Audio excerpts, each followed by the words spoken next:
ओम शांति। आज 14 अक्टूबर 2021 है और गीत सुन रहे हैं महफिल में जल उठी शमा। इसी गीत के साथ वो परमपिता परमात्मा शिव बाबा हमें ये आत्मा की पढ़ाई पढ़ा रहा है। ये हमारी महफिल है जिसमें बाप क्षमा के रूप में चल रहा है। शिव बाबा बैठ ऊंची से ऊंची ज्ञान हमें दे रहे हैं। ये गीता का ज्ञान हमें पहनाते हैं, सुनाते हैं। बाप हमें लॉकेट पहनाते हैं, त्रिमूर्ति का और रजाई का, गुप्त मंत्र का लॉकेट, मन मना भव का भी बाबा हमें देते हैं। बाप हमें इस समय बहुत बहुत प्यारा 2 अक्षर सुनाते हैं, मन मना भव और मध्यावजी भव। मन मना भव जिसका अर्थ है मेरे मन में सिर्फ वो एक बाप है और दूसरा कोई नहीं, और मध्याजी भव कि हमें इस तरह से बनना है, अपनी राजाई को याद रखना है। परमात्मा आकर ब्राह्मण धर्म, सूर्यवंशी धर्म, चंद्रवंशी धर्म को स्थापन करते हैं। वही लिबरेटर है। बाप लक्ष्मी नारायण बनाने की हमें ये पढ़ाई पढ़ा रहे हैं। हम हैं ब्राह्मण संप्रदाय के, अभी हम देवी संप्रदाय के नहीं हैं। हम गीता का ज्ञान सुनते हैं, ब्राह्मण हैं, संगम युगी। तो बच्चों को इस समय बहुत बहुत बाप को याद करना है। तो जब बाप बच्चों को देखते हैं संगम युग पर, तभी बाबा आते हैं। तो बाबा कहते हैं हम बच्चे अब तैयार हो रहे हैं रावण पर विजय प्राप्त करने के लिए। 5 विकार रूपी रावण पर हमें विजय प्राप्त करनी है। बाप को याद करना है, चक्र को याद करना है। देह अभिमान में विघ्न पड़ते हैं, काम महाशत्रु पर विजय पानी है। पवित्र बन जन्म जन्मांतर की जो भक्ति है उससे हमें निकल अब मालिक बनना है।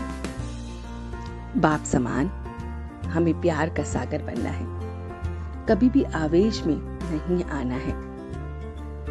बाबा कहते हैं अपनी जवान को बहुत बहुत मीठी रखना है, सबको राजी करके चलना है, हड्डी हड्डी अपनी सर्विस में लगानी है। तो मीठे बच्चे योग बल से विकारों रूपी रावण पर विजय प्राप्त करो, यही सच्चा सच्चा दशहरा मनाना है। बाप का पूजा इस समय हमें याद करना है। रावण राज्य पर बाबा कहते हैं योग बल से ही हम विजय प्राप्त कर सकते हैं। रामायण, महाभारत, गीता का आपस में गहरा कनेक्शन है, क्योंकि रामायण में रावण से छुटकारा नहीं मिलता, लेकिन महाभारत और गीता से हम रावण से छुटकारा पाते हैं। तो बाबा कहते हैं अपने संस्कारों को दिव्य बनाने के लिए मन और बुद्धि को बाप के समर्पित कर दो।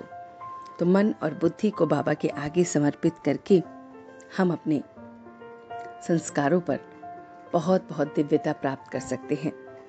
बाबा ने जो आज हमें वरदान दिया है वो है सर्व की लगन द्वारा इस समय हमें जो सेवा मिली है उसे हमें लगन द्वारा लौकिक को अलौकिक प्रवृत्ति में परिवर्तन करने वाले निरंतर सेवाधारी भव। तो बाबा कहते हैं कि सेवाधारी का कर्तव्य है निरंतर सेवा में रहना, चाहे मनसा सेवा हो, चाहे वाचा सेवा हो, चाहे कर्मणा सेवा हो, बस वही उसे करना है।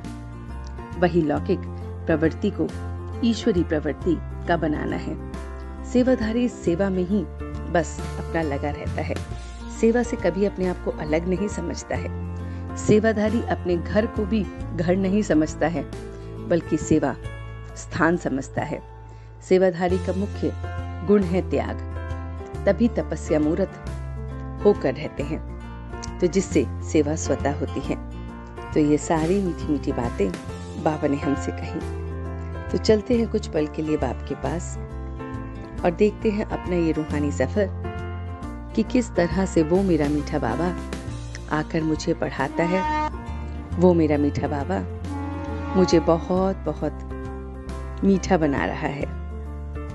मैं अपनी इस ज़बान से बहुत बहुत मीठा बन रहा हूँ। मैं सबको राजी करके चल रहा हूँ, कभी भी आवेश में नहीं आ रहा हूँ।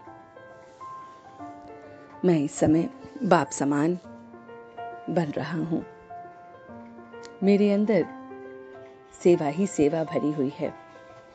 सेवा से मैं बिल्कुल भी अलग नहीं हूँ। मैं अपने घर को भी सेवा स्थान समझता हूँ। मुझ में त्याग का गुण बहुत बहुत भरपूर है। मैं त्यागी आत्मा, तपस्वी मूर्त हूँ। इस त्याग से ही तपस्या कर रहा हूँ और मैं इस पल बस उसे याद कर रहा हूँ।